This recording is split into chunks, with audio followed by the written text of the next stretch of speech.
예레미야서 15장 됐습니다.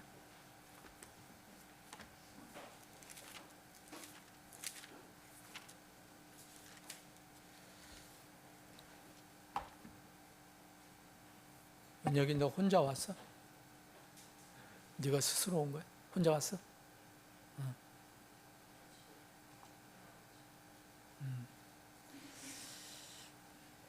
15장 지난번에 제가 7절까지 끝냈습니다. 이제 오늘은 뒷부분 다 보겠습니다. 8절부터 읽어보겠습니다. 그들의 과부들이 내 앞에 바다의 모래보다 더 늘어났나니 내가 노략자들을 그들에게 데려와 대낮에 젊은이들의 어머니를 대적하게 하되 내가 그러하여금 갑자기 그것 위에 닥치게 하였고 공포가 도시에 임하게 하느니라. 일곱을 낳은 여인이 쇠약하여 그녀가 숨을 거두었고 아직 낮인데도 그녀의 해가 졌으니 그녀가 부끄러워하고 당황하였도다. 또 내가 그들 중 남은 자들을 그들의 원수들 앞에서 칼에 넘겨주리라. 주가 말하노라. 우리가 앞에 부분은 모세와 사무엘이 내 앞에 서 있다 할지라도 내가 이미 선언한 이 유다에 대한 심판, 이거는 내가 아무리 예레미야 내가 아무리 간구를 하더라도 내가 들을 수가 없다, 그런 내용을 우리가 살펴봤고요. 그 심판을 할 때에 그 심판을 받는 이스라엘 유다의 그 모습들을 이제 지금 설명하고 있습니다. 계속해서 지난주 내용과 함께 계속 되고 있습니다. 과부들이 늘어난다. 공포가 갑자기 도시에 임한다. 아이를 낳은 여인 쇠약해진다. 특별히 7을 낳은 여인, 완전히 건강한 그런 어떤 여인이 이제는 이 심판을 받아 쇠약하게 될 것이다. 뭐든지 다 이렇게 부정적으로 어려운 상황에 빠지는 그런 모습을 묘사를 하고 있습니다. 이런 심판을 통해서 이스라엘이 하나님을 어떤 하나님인가를 깨달아야 하는데 성경은 그들이 깨닫는다고는 이야기하지 않고 있습니다. 10절 보면은 내게 화 있으니, 이것은 이제 예언자 예레미야가 하는 말입니다. 내 어머니여, 당신은 나를 낳으시되 온 땅을 향해 싸우는 자요 다투는 자로 낳았나이다. 나는 이자를 받고 빌려주지도 아니하고 사람들이 내게 이자를 받고 빌려주지도 아니하였으나 그들 모두가 나를 저주하나이다.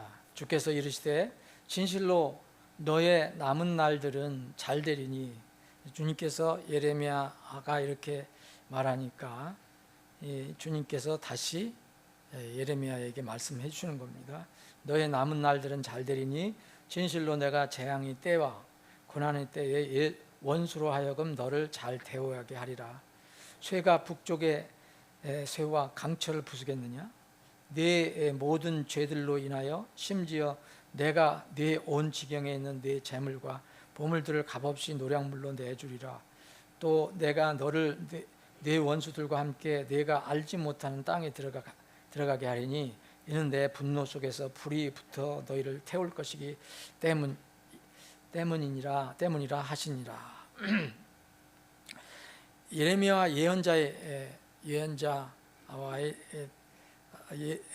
예언자와 주님과의 대화를 지금 기록한 겁니다. 예레미야는 하나님 말씀을 전하는 하나님의 예언자로서 겪는 자기의 현 상황을 절망적으로 이렇게 표현한 것입니다. 10절은 이제 주위에 있는 사람들이 자기를 저주할 정도로 지금 내가 어려움에 처했다.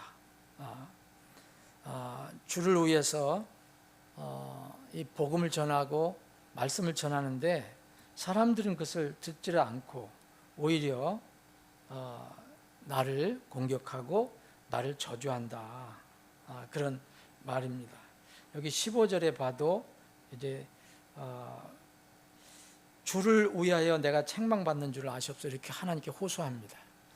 예레미야는 이제 외로운 그런 예언자였잖아요. 뭐 대부분 예언자들이 그랬지만 예레미야는 특히 그랬습니다.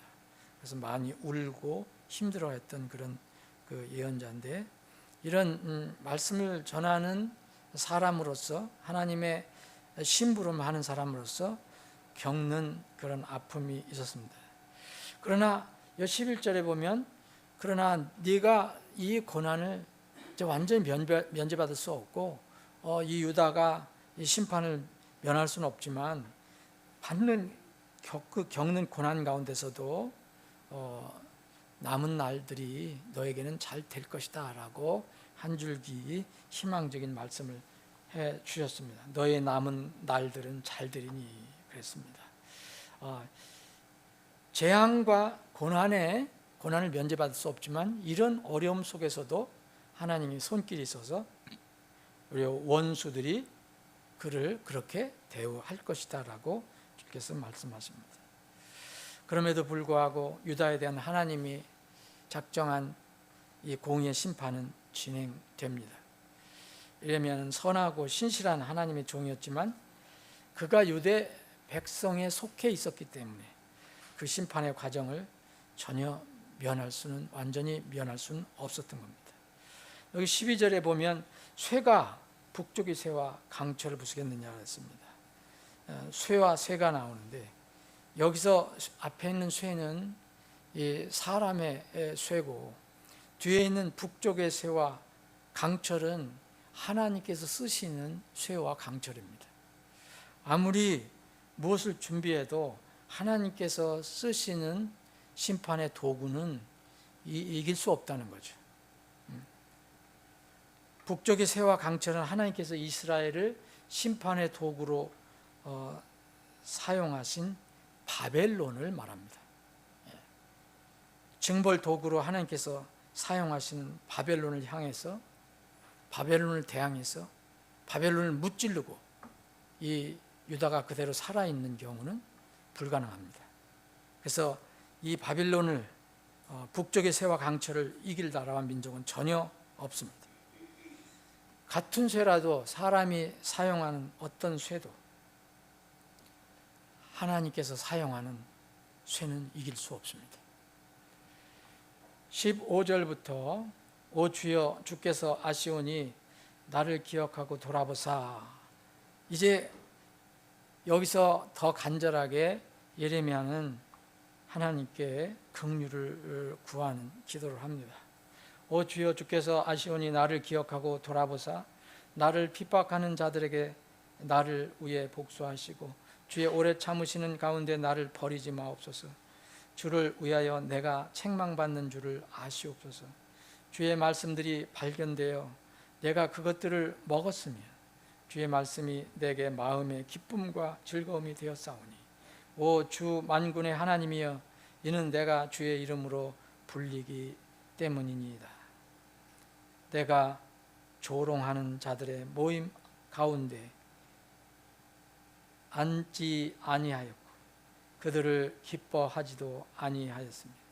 내가 주의 손 때문에 홀로 앉았나니 이는 주께서 경로로 나를 채우셨기 때문이다. 어찌하여 나의 고통이 끊임없이 계속되며 나의 상처가 낫지 아니하고 치유되기를 거부하나이까. 주께서 내게 전적으로 거짓말쟁이같이 또 마르는 물들같이 되려 하시나이까. 여러분, 이 예레미야의 간구는 우리가 읽을 때 어떤 사람의 불평처럼 들립니다. 예레미야는 주님께 긍휼을 구하면서 그것을 구하는 근거를 주님께 아뢰입니다. 15절에 긍휼을 구합니다. 근데 16절에는 주의 말씀들이 발견되어 내가 그것들을 먹었다. 그래서 주의 말씀이 내 마음의 기쁨과 즐거움이 되었다. 이런 근거가 있으니까 나를 도와주시고 보호해달라고 긍휼을 내려달라고 기도합니다.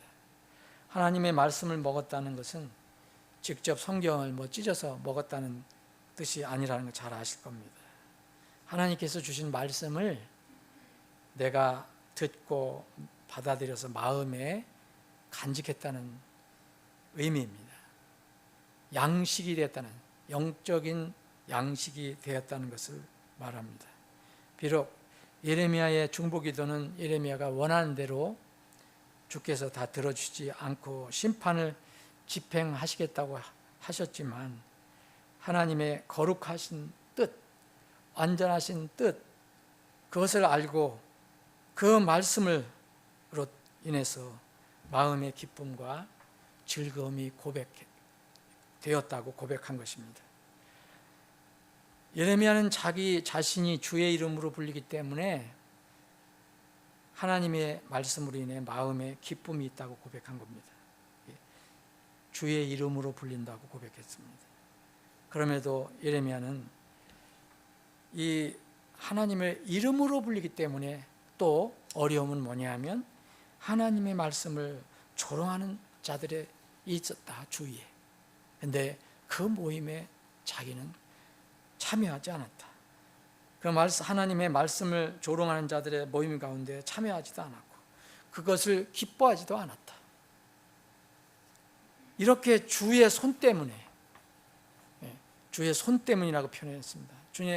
주님께서 예레미야를 보내셨고 주님께서 늘 함께 하신다는 그런 느낌, 그래서 주의 손 때문에 홀로 앉아 있게 된 것은 주님께서 자기에게 경노하셨기 때문이라고 말합니다.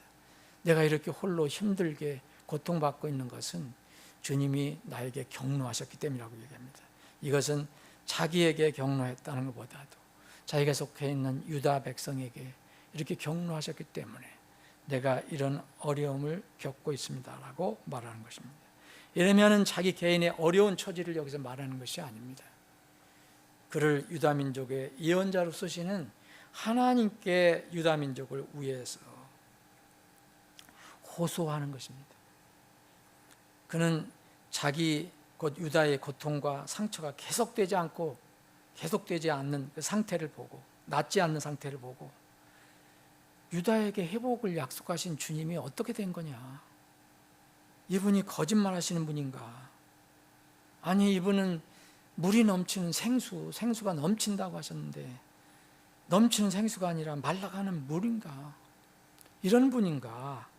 하며 한탄하는 기도를 한 것입니다. 일종의 불평처럼 보이고, 그러나 곧 알게 됩니다.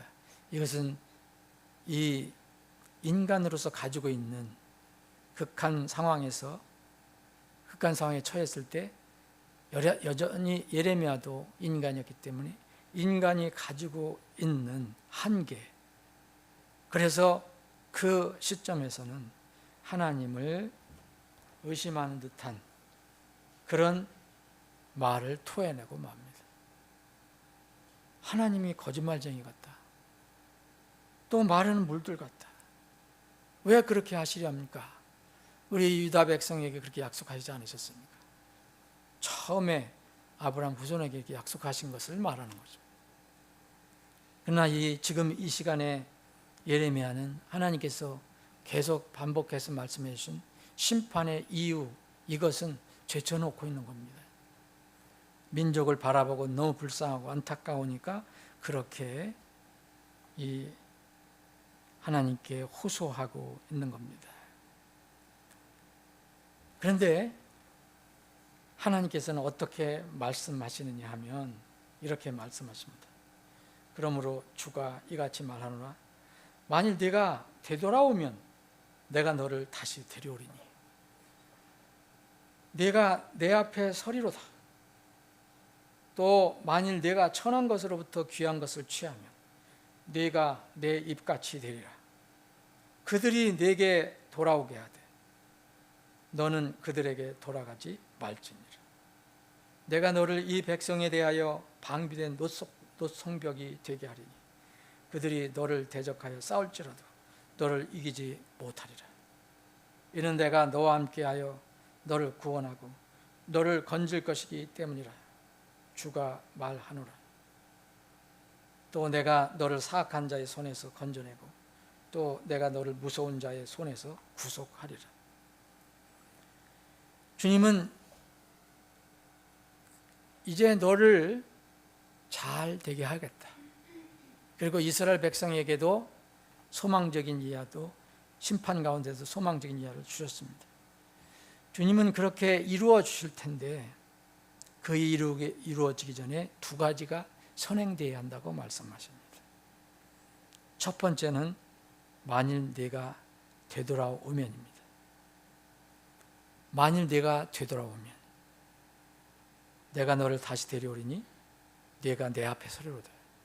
지금 예레미야는 이스라엘 백성의 그 고통을 보고 너무 안타까워서 하나님을 향한 마음의 믿음이 어떻게 됐을까요? 여러분, 하나님을 이제 잠깐 의심한 것처럼 보입니다. 그래서 하나님은 말씀하셨어요. 네가 만일 되돌아오면 내가 너를 다시 데려오리니 네가 내 앞에 서리로다. 예레미야가 끌려가도 내가 너를 데려올 것이다. 내 앞에 설 것이다. 하나의 선행 조건입니다. 두 번째 선행 조건은 만일 내가 선한 것으로부터 귀한 것을 취하면 내가 내 입같이 되리라. 예레미야는 하나님의 입의 역할을 했습니다. 예언자 역할을 했는데 이 순간은 이렇게 하나님께 호소하고 불평할 때는 하나님의 그 입의 역할을 하지 못했습니다. 예레미야에게 결단을 촉구하신 겁니다. 도대체 예레미야가 뭐가 잘못됐길래 이렇게 말씀하십니까? 분명 말씀하십니다. 자기는 예레미야는 조롱한 자들의 모임에 앉지 않고 주님의 손 때문에 내가 이렇게 홀로 앉고 혼자 앉아서 고통을 받고 있는데 왜 주님은 내게 전적으로 거짓말 하시는 분처럼 보입니까? 왜 마르는 물들같이 되려 하십니까? 왜 물이 콸콸 흘러내려야 되는데 마르는 시내같이 되려 하시나이까? 이렇게 하나님께 기도했을 때 하나님은 바로 그 말씀하셨습니다. 만일 내가 되돌아오면, 만일 내가 천한 것으로부터 귀한 것을 취하면.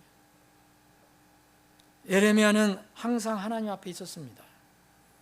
하나님 말씀을 들고 또 항상 하나님께서 원하시는 걸 가지고 하나님의 입의 역할을 했습니다. 그런데 이 순간 주님께서 말씀하실 때는 그는 주님 앞에 서 있지 않은 거고 또 하나님의 입같이 되지 못했습니다. 예레미야 개인도 눈에 보이는 상황이 어떠하든지 먼저 하나님께 돌아가야 한다는 겁니다. 이것은 이스라엘 백성을 이야기하기 전에 이 예레미야에게 말하신 겁니다. 또 어떤 상황 속에서도 천한 것들로부터 귀한 것을 취하는 것이 이 예레미야에게 필요하다고 말씀하십니다. 다시 말씀드리는 예레미야는 하나님의 입으로 임명된 대변자, 예언자였습니다. 그런데 이 상황에서는 하나님의 입이 입같이 되지 못했습니다. 누구 말을 했습니까? 세상에서 불평하는 얘기를 했습니다. 자기 생각을 얘기했습니다. 그래서 하나님의 입이 되지 못한 것입니다. 하나님의 일꾼은 세상이 어떻게 돌아가든 어떤 상황이든 하나님께서 맡겨주신 일에 충성해야 합니다. 혹 자기가 이해하기 어려운 상황에서도 여전히 그는 하나님의 말씀을 전하는 예언자로 서 있어야 합니다. 그래서 주님은 예레미야에게 만약 그렇게 되면 내가 염려하는 이 부분이 다 해결되고 그 백성들도 내가 안타깝게 기도하는 그 백성들도 내게 돌아오게 하되 그랬어요. 하나님께서 그들이 내게 돌아오게 하되 너는 그들에게 돌아가지 말지니라 그랬어요. 내가 그들을 돌아오게 하지만 너는 그들에게 돌아가지 말지니라. 예레미야가 당하고 있는 고난은 하나님을 대적하는 세력이 아닙니다. 이방 세력이 아니에요. 지금은 명목상으로는 하나님의 백성이라고 하는 자기 백성으로부터 당하는 핍박과 고난이었습니다. 이때 예레미야는 하나님에 대해서 불평합니다. 이때 예레미야는 본래 소명에 대해서 자기는 하나님의 뜻대로만 살아야 되는데 순간적으로 그 일을 놓쳤습니다. 이때 하나님께서는 예레미야에게 그의 소명을 다시 일깨워 주십니다.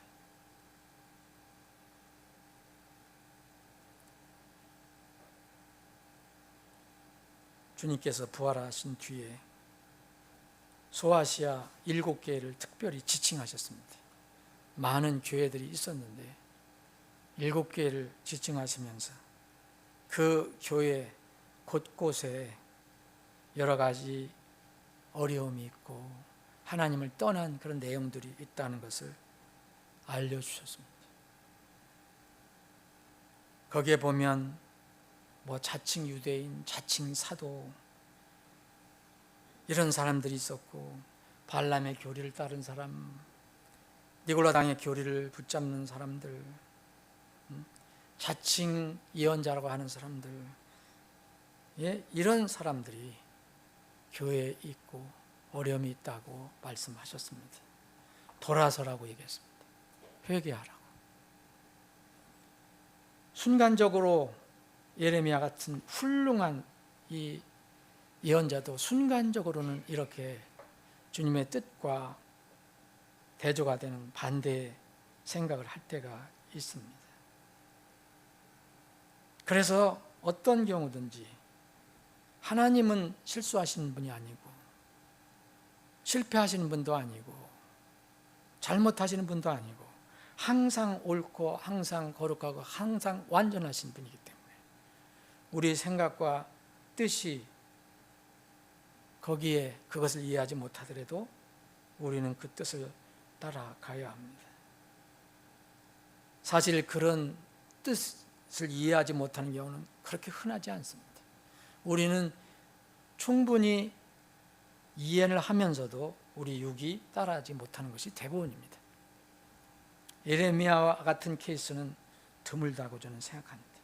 그럼에도 불구하고 예레미야는 여전히 주님으로부터 이런 이제 말씀을 들었습니다. 돌아서야 합니다. 그리고 천한 것으로부터 귀한 것을 취해야 합니다. 천한 것은 세상일 것이고 귀한 것은 하나님의 말씀, 하나님 것, 진리, 옳은 것, 이것을 말하는 것일 겁니다. 백성 귀에 듣기 좋은 말을 하는 당시 거짓 예언자들은, 이 예언자들은 백성의 지지를 받았습니다. 예레미야는 백성이 좋아하지 않더라도 하나님 말씀이라면 그대로 전했기 때문에 미움을 받았습니다. 핍박을 받았습니다. 그러나 예레미야는 비록 유다 백성으로부터는 미움을 받았지만 그들과 타협하지 않고 그들에게 돌아가지 않았고, 그래서 미움을 받아서 끝내는 20절 21절에 보면은 하나님의 보호하심을 받았습니다. 사악한 유다 백성과 거짓 예언자들로부터 주님의 보호를 받아서 방비된 노성벽이 된다고 말씀했습니다. 이거 같이 완전하게 방어가 되는 게 어디 있겠습니까? 적군 바빌론의 강력한 군사력도 예레미야를 이기지 못하고 주님께서 친히 예레미야와 함께 하셔서 그를 구해내신다고 말씀하셨습니다. 주님께서 예레미야 예언자가 인간적인 감정에서 하나님을 의심은 했지만 그런 데서 돌아서면, 그리고 불순물 쇠덩이에서 정련된 보석을 취하듯 천한 것으로부터 귀한 것을 취하면 하나님의 진리의 말씀을 취하면, 그가 본래 하나님 말씀을 전하는 예언자로 세워진 대로 하나님 입같이 될 것이라고 말씀하신 것입니다. 하나님의 말씀을 전하는 자로 세움받은 사람의 사명은 어떤 상황에서도 사람들이 하나님의 말씀으로 돌아오게 하는 것이지, 자기를 괴롭히거나 유혹하는 불순종하는 사람들이 있다고 해서 그들에게 돌아가는 것이 아닙니다. 주님께서 분명히 말씀하십니다. 내게 돌아오게 돼. 그들이 내게 돌아오게 해야 돼. 너는 그들에게 돌아가지 말라. 이것이 바로 하나님의 말씀을 받은 사람이 가지고 있는 사명입니다. 사역자는 하나님의 뜻이 아니라 사람들의 뜻에 타협하고 또 합리화하려는 위험에 늘 놓여 있습니다. 이렇게 예레미야처럼 적이 바깥에 있는 적이 아니라 항상 주위에 있기 때문에 그랬습니다. 심지어는 교회도 있었습니다. 그래서 초세기 교회에 부활하신 주님께서 그렇게 말씀하신 거고, 초세기 교회에 나온 모든 교회 안에서도 그 여러 가지 진리를 대적하는 그런 사람들이 나타난 것이 나옵니다. 주님의 사역자들 일꾼들이 늘 유의할 것이 바로 이 명령입니다. 그들이 내게 돌아오게 하되 너는 그들에게 돌아가지 말지니라. 사역자들이 일할 때 가장 어려운 것은 불신 세상의 공격이 절대 아닙니다. 자기들이 섬기고 돌보는 사역의 대상자들과 관련된 겁니다. 목회자는 하나님의 양들이, 설교자는 말씀을 듣는 하나님의 자녀들이 육신과 세상의 영향을 받아 하나님 말씀 대신 현 세상에 맞는 것을 요구할 때 어려움에 직면합니다. 사도 바울도 똑같았습니다. 사도 바울도 성경이 아닌 걸 사도 바울에게 요구를 했습니다. 사람들이. 이때 사역자는 자신을 부르신 하나님을 기쁘게 해드려야 하는가, 아니면 자신을 부르신 하나님께서 맡겨주신 사람을 기쁘게 해야 하는지 큰 갈등에 빠지게 됩니다. 바울 사도는 갈라디아 교회에서 자기에게 이런 요구를 했을 때 타협비스에 그것을 하라고 했을 때 갈등에 빠졌지만 단호히 이렇게 얘기합니다. 우리가 전에 말한 것 같이 내가 지금 그렇게 다시 말하노니 만일 어떤 사람이든지 너희가 받은 것 외에 어떤 다른 복음을 너희에게 선포하면 그는 저주를 받을지어다. 왜냐하면 내가 지금 사람들을 설득하느냐, 아니면 하나님을 설득하느냐, 혹은 사람들을 기쁘게 하기를 구하느냐. 이는 내가 아직도 사람들을 기쁘게 한다면 나는 결코 그리스도의 종이 아니기 때문이라. 갈라디아서 1장 9절 10절 말씀입니다. 우리는 구원받은, 이 신약 시대에 구원받은 사람들은 다 하나님의 사역자입니다. 하나님의 종입니다. 여러분들 다 종입니다. 종이 따로 있는 것이 아닙니다. 교회 성도들은 모두 종입니다.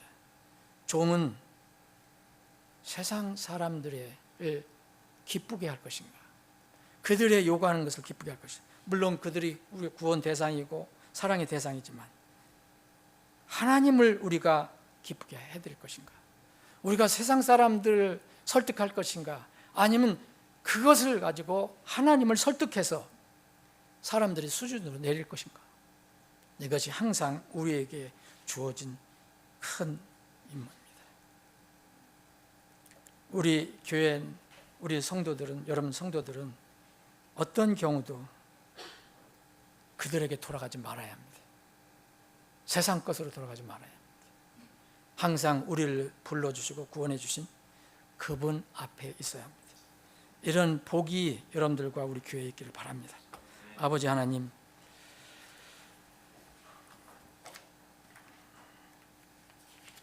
우리에게 믿음을 주셔서 오늘 하나님 집에 모여서 말씀을 나누고 기도할 수 있게 해주셔서 감사합니다. 주님, 예레미야가 겪었던 고난, 유다가 겪었던 그 고난과 고통은 지금 이 시대에 아직 그렇게 이루어지진 않았지만 곧 이런 일이 일어날지도 모릅니다. 주님, 그러나 세상 상황이 어떠하든지 우리의 믿음은 변함이 없습니다. 우리는 주님을 떠나서 세상 사람들에게 돌아갈 수 없습니다. 그들을 오히려 우리에게 돌아오게 해야 합니다. 우리는 주님을 끝까지 따르고 말씀 붙들고 나아갈 것입니다. 그런 믿음을 우리에게 주시고 그런 믿음을 우리의 교회에 주셔서 주님께서 기뻐 사용하시는 교회가 되게 해 주옵소서.